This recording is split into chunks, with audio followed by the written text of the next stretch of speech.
Oke, bagaimana caranya Anda bisa mengukur kemampuan Anda dalam bidang energi ya dengan benar gitu? Nah, ini adalah suatu masalah yang bisa dikatakan meluas ya. Jadi tidak sekedar hanya masalah di Indonesia saja, tapi di seluruh dunia rata-rata orang-orang memiliki masalah tentang ini. Jadi mereka tidak bisa mengukur kemampuan mereka dengan benar.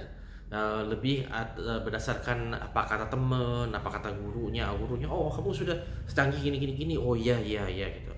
Jadi nggak ada mereka cara ngukurnya ya. Dan kemudian juga ketika berbicara dengan orang yang misalnya bilang, oh kamu belum bisa apa-apa gitu, nah nanti panik gitu, oh ternyata saya belum bisa apa-apa, padahal kemarin yakinnya luar biasa bahwa dia sudah hebat sekali. Nah, eh, penyebab dari masalah ini adalah kecenderungan dari orang-orang yang belajar energi untuk menganggap bahwa belajar energi itu adalah suatu pengalaman yang katanya pengalaman spiritual, dan oleh sebab itu eh, tidak bisa sama antara semua orang ya. Jadi ini perbedaan besar antara orang yang belajar di misalnya pengetahuan medis ya, atau herbal atau apa, itu perbedaan besar dengan orang yang belajar energi. Kalau orang yang belajar medis herbal itu mengerti bahwa walaupun mungkin ada perbedaan ya, tapi garis besarnya mesti sama. Jadi misalnya oke, Anda mengecek ke denyut jantung orang, misalnya orang belajar tentang denyut jantung ya, walaupun memang bisa ada variasi, tapi normalnya ada yang irama jantung normal itu seperti apa. Kalau ada kelainan itu satu ya, kebanyakan kalau tidak sesuai dengan normal artinya ada masalah. Oke, jadi seperti itu.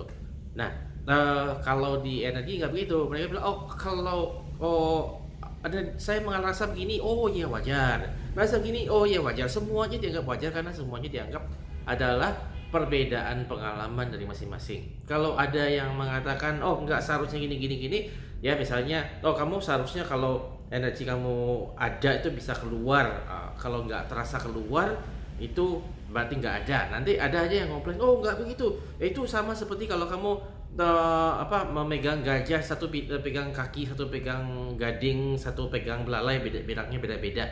Nggak. Jadi problem orang-orang belajar energi itu di situ. Jadi mereka tidak bersedia menerima biasanya bahwa ada suatu standar yang bisa diterapkan ya, tentang energi itu harusnya seperti apa, sifatnya gimana, efeknya itu ada standar ya.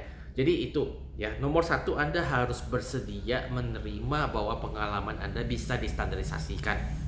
Ya, jadi kalau Anda tidak mengalami sesuai standar, kemungkinan besar Anda ya tidak masuk ukuran standar gitu. Jadi contoh yang sederhana, kita bicara kalau kundalini ya.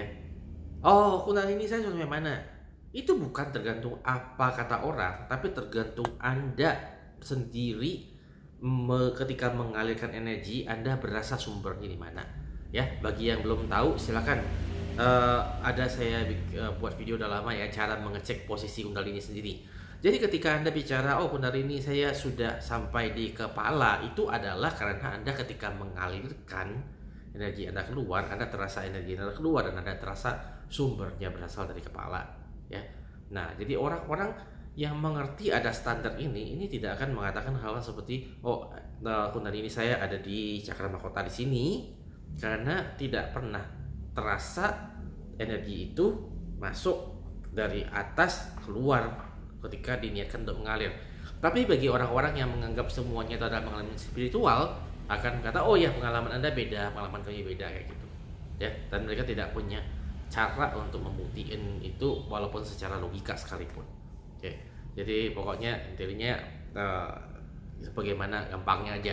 Nah, itu pertama, standar. Yang kedua, Anda harus menemukan cara untuk menguji lebih jauh apakah itu valid atau enggak. Nah, ketika tadi, oke, saya merasa energi saya keluar dan merasa sumber energi saya berada di kepala, berarti kundalini saya posisinya di kepala. Tapi ya, itu kan baru sekedar apa yang saya rasakan. Untuk meng-cross check bahwa itu betul, harusnya energi itu bisa digunakan untuk sesuatu toh ya. Maka untuk itu saya harus mencari, misalnya saya coba menerapi orang ya, menerapi orang yang bukan sekedar merasa tidak nyaman atau apa, tapi ada sesuatu yang misalnya oke, bengkak kakinya atau bengkak tangannya atau benjut dia kepalanya. Nah, saya terapi, saya perhatiin dia. Oh, ternyata dalam waktu 15 menit itu sudah menyusut 23%. Itu konfirmasi jelas kan bahwa energi Anda itu real, ada, dan berfungsi. Nah, jadi seperti itu. Kalau Anda mau mengukur kemampuan Anda, ya, pertama standarnya apa? Yang kedua, pembuktian hasilnya apa? Ya. Kalau tidak ada keduanya, ya, kalau salah satu aja, itu masih ada pertanyaan. Kalau ada dua-duanya, baru clock, oke, kemampuan Anda sekian, seperti itu. Oke, sekian, selamat mencoba.